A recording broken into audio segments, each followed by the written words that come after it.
Hello, good morning. Myself Deepika Bhardwaj. तो आज हम बायो के एक टॉपिक मलेरिया के बारे में बात करेंगे। वैसे मलेरिया के बारे में तो हम सब ने ही सुना होगा। हम सबको सुना ही क्या, लगभग हो ही गया होगा, कभी ना कभी तो हुआ ही होगा हम सबको मलेरिया। तो मलेरिया किससे होता है, इसके बारे में जरा हम बात कर लेते हैं। तो मलेरिया ना एक प्रोटोजोआ की वजह से होता है। प्रोटोजोआ। अब उस प्रोटोजोआ का नाम क्या है? उसका नाम है प्लाज्मोडियम। तो मलेरिया ना प्लाज्मोडियम की वजह से होता है। मलेरिया बहुत टाइप से होता है। प्लाज्मोडियम के भी विभिन्न बहुत टाइप की जातियाँ हैं, जैसे कि प्लाज्मोडियम वाइवैक्स, प्लाज्मोडियम फैल्सीफेरम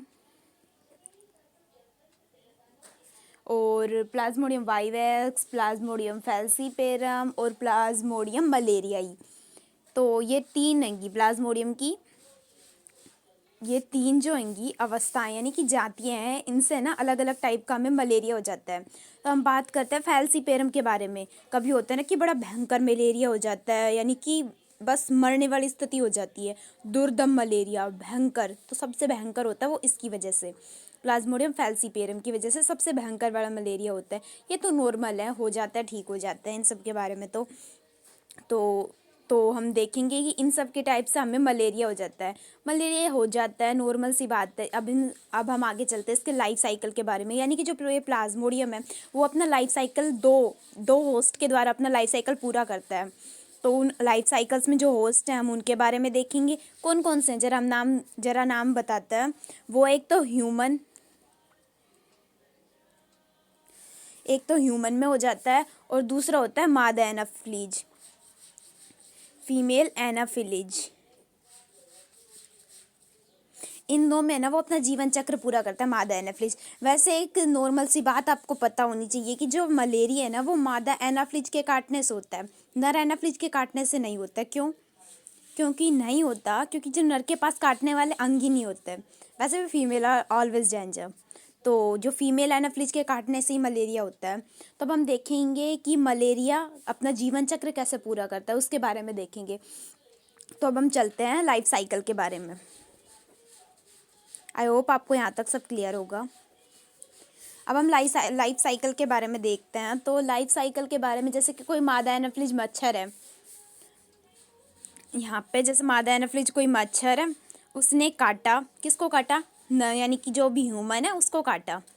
जैसे ही उसने काटा तो इस मच्छर है ना, इसके लार में ना क्या थे? स्पोरोजोइट्स थे, पहले से थे।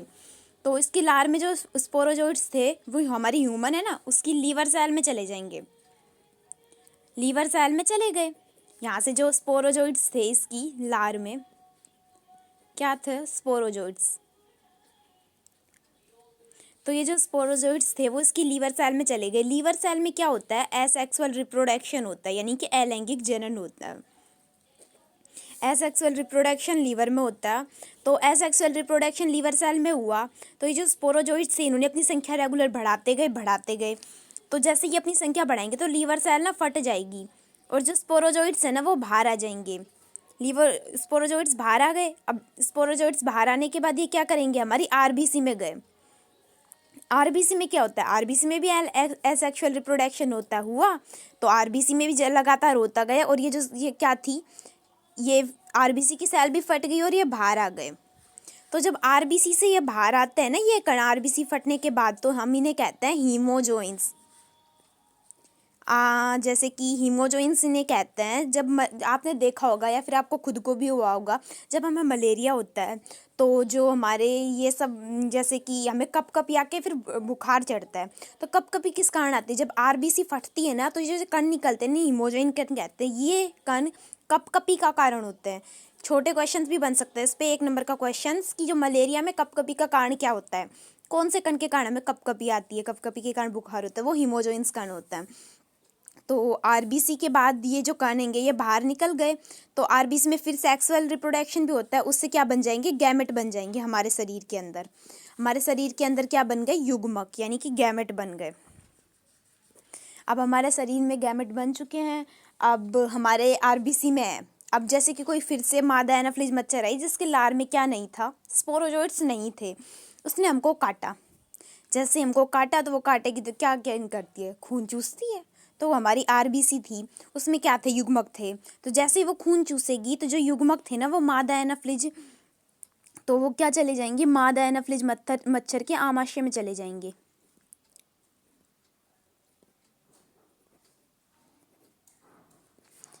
जैसे आमाशय में जा चुके हैं, अब वहाँ पे जाने के बाद ये क्या करेंगे भाई, ये गैमेट क्या होंगे, मैच्योर होंगे, परिपक्व होंगे।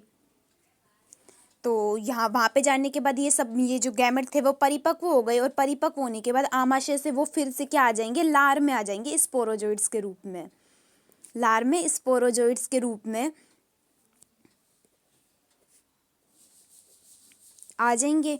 फिर वही चक्कर चलता रहेगा, कैसे चलता रहेगा, फिर इस मच्छर की लार में स्पोरोजोइड से ये किसी और को काटेगा, किसी और मनुष्य को काटेगा, तो उसके क्या होगा, उसके लीवर में चला जाएगा, लीवर में एसेक्सुअल रिप्रोडक्शन होगा, फिर आरबीसी में चला जाएगा, एसेक्सुअल रिप्रोडक्शन होगा, फिर क्या होंगे, हिमोजोइंस कण बनेंगे, फिर गैमेट का निर्माण होगा, फिर वो मच्छर कोई काटेगा मनुष्य को तो वो गैमेट उसमें चले जाएंगे।